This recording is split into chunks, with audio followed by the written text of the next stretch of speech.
Class 7 SST chapter the Delhi sultans.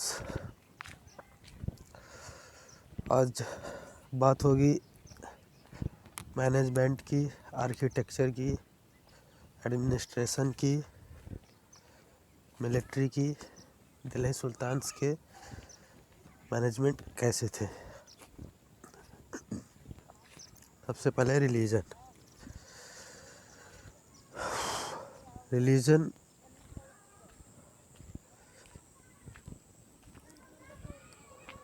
Delhi sultans के सभी leaders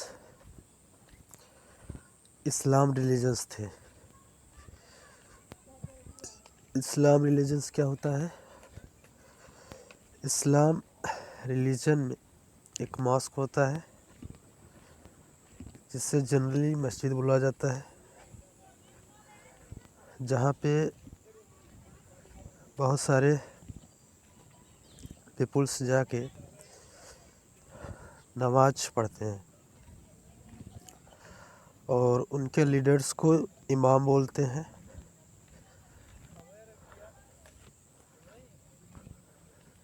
और नमाज अदा करने का जो डायरेक्शन होता है वो मक्का की तरफ होता है, जो जनरली इंडिया में ईस्ट टू वेस्ट किया जाता है। दिल्ही सुल्तान्स के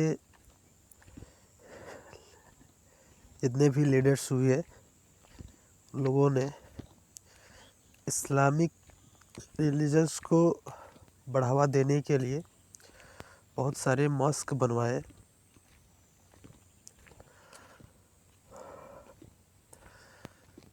मॉस्क बनवाने का इनका मेन ऑब्जेक्टिव था इस्लाम को स्प्रेड करना। इनके द्वारा दिल्ली में कुछ सिटीज़ भी बनवाई गई। जैसे सबसे पहली जो सिटी बनाई गई, जिसे ओल्ड सिटी बोला जाता है, और ओल्ड सिटी बोलने के पीछे फैक्ट है क्रॉनिकल, मतलब फैक्ट वाली चीज़ें जिसको समझकर उसको ओल्ड सिटी बोला गया। जो दूसरी सिटी है वो है जहाँपनाह, जिसको मोहम्मद बिन तुगलक ने बनवाया और इस सिटी को उसने अपना कैपिटल बनाने के लिए बनवाया था। जैसा कि पहले ही बताया गया कि दिल्ही सुल्तान्स के लीडर्स इस्लामिक रिलीजन से आते थे और उन्होंने बहुत सारे मॉस्क का निर्माण करवाया। जैसे एक मॉस्क है कुव्वत अल इस्लाम, जो कि 12th सेंचुरी के लास्ट डिकेड में बनवाया गया।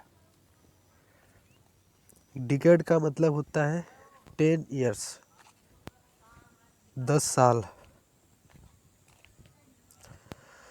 और कुव्वत अल इस्लाम के मीनार को बाद में बनवाया गया, जिसको बनवाने वाले थे कुतुबुद्दीन ऐबक और इल्तुतमिश। फिर इसके बाद इस मॉस्क को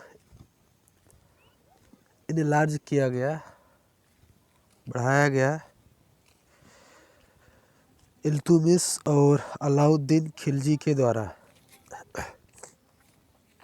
दूसरा जो मॉस्क है वो है बेगमपुरी, जिसको बनवाने वाले सुल्तान हैं मोहम्मद बिन तुगलक, जो कि जहाँपनाह सिटी का मेन मॉस्क था। तीसरा जो इम्पोर्टेंट मॉस्क है वो है मोती की मस्जिद, जिसको सिकंदर लोदी के समय बनाया गया। इसको बनवाने वाले कोई सुल्तान्स नहीं थे, बल्कि इसको सुल्तान्स के मंत्री ने बनवाया था। ये लोदी डायनेस्टी के समय बनवाया गया। चौथा जो मेन मास्क है वो है मास्क ऑफ जमाली कमाली, इसको लेट 1526 में बनवाया गया। मतलब end of Delhi sultans, reign end of Delhi sultans के समय में। जैसा आप जानते हैं कि दिल्ली सुल्तान्स का एंड हो गया 1526 के लेट में। तो इनका मेन ऑब्जेक्टिव यही था, इतने सारे मास्क बनवाने के पीछे इस्लाम को स्प्रेड करना, इस्लाम को स्प्रेड करना। और इस्लाम को स्प्रेड करने के लिए ही बहुत सारे मास्क बनवाए गए।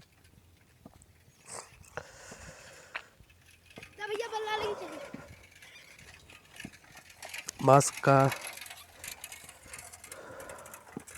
एक अरबी लैंग्वेज है जिसको इंडियंस लैंग्वेज में मस्जिद बोलते हैं।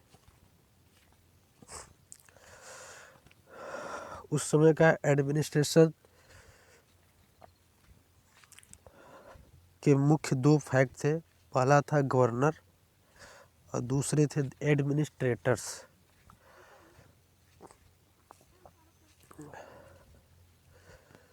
गवर्नर जो दिल्ली सुल्तान्स थे वो गवर्नर किसको बनाते थे? Early Delhi sultans. ये लोग किसी भी एरिस्टोक्रेट के लोगों को गवर्नर या एडमिनिस्ट्रेटर में नहीं रखते थे। इनका रूल थोड़ा अलग था। ये लोग जहाँ से आते थे वहाँ से, जिस भी कंट्री से या जिस भी फॉरेन कंट्री से आते थे वहाँ से अपने साथ स्पेशल स्लेब्स लेके आते थे। स्पेशल स्लेब्स का मतलब है खरीदे हुए व्यक्तियों को स्पेशल स्लेब्स बोला जाता था, क्योंकि बहुत ही गलत बात थी। उस समय स्पेशल स्लेब्स का प्रचलन बहुत ही ज़्यादा था, तो वो लोग अपने साथ स्पेशल स्लेब्स लेके आते थे और उन्हीं लोगों को गवर्नर और एडमिनिस्ट्रेटर नियुक्त करते थे, जिनको बनदगन बोला जाता था। आखिर ये लोग स्पेशल स्लेब्स को ही क्यों रखते थे? इसकी मुख्य वजह ये थी कि ये खरीदे हुए व्यक्ति होते थे, तो इनसे वो अपना मन चाहा काम करवाते थे और इसीलिए वो एरिस्टोक्रेट के लोगों को छोड़ के स्पेशल स्लेब्स को गवर्नर और एडमिनिस्ट्रेटर नियुक्त करते थे। इसके बाद इनकी मिलिट्री कैसी थी? मिलिट्री में कमांडर और सोल्जर्स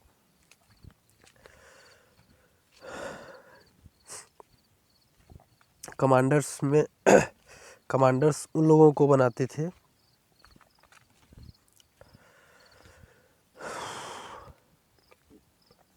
जिनको गवर्नर स्टेट का या किसी भी एरिया का कमांडर बनाने का मेन पैटर्न था। कमांडर बना के उनको सैलरी देने का जो पर्पस था वो कुछ इस प्रकार का था कि कमांडर्स को किसी लैंड का गवर्नर वो लोग नियुक्त कर देते थे, तो उस लैंड का या उस एरिया का जो भी रेवेन्यू टैक्स या और सारी चीज़ें आती थी